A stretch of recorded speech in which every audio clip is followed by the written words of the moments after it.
بنت نايف تجلت في مزاياها، جعل ربي خلقها عالية الشاني، هي دلال والدلال والذوق يكساها، ننثر بعرسها كل وريحاني. العروس اللي كل الحسن حلاها، الجميلة دلال وما لها ثاني، بنت نايف على الاخلاق رباها، واشهد انه لاهل العز عنواني.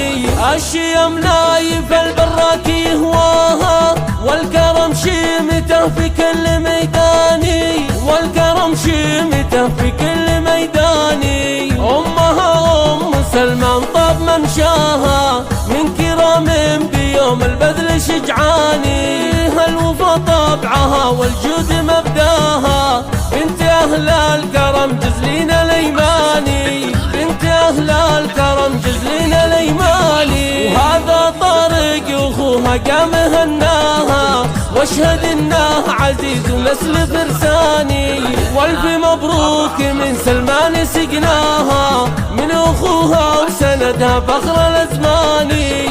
جدها محسن البراكي قلناها، دعوة ترحم يا رب الاكوان، والرشيد لها الطاله وعلياها، فاتح مجلسه للقاصي والداني. لا ذكرت الرشايد وعطاياها، لابت من كرمهم مثل الامزاني، بنت نايف تجلت في مزاياها، جعل ربي خلقها عالية الشاني، هي دلال والدلال والذوق يكساها، ننثر بعرسها كل وريحاني. العروس اللي كل الحسن حلاها، الجميلة دلال وما لها ثاني، بنت نايف على الاخلاق رباها، واشهد انه لاهل العز عنواني.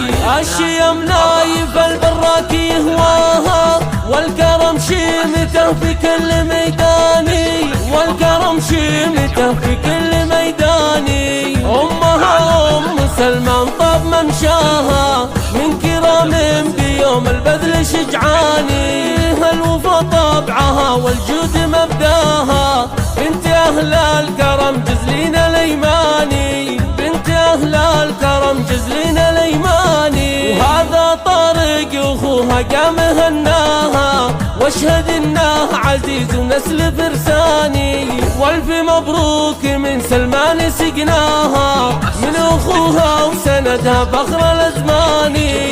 جدها محسن البراكي قلناها، دعوة ترحم يا رب الاكوان، والرشيد لها الطاله وعلياها، فاتح مجلسه للقاصي والداني. لا ذكرت الرشايد وعطاياها، لابت في كرمهم مثل الامزاني.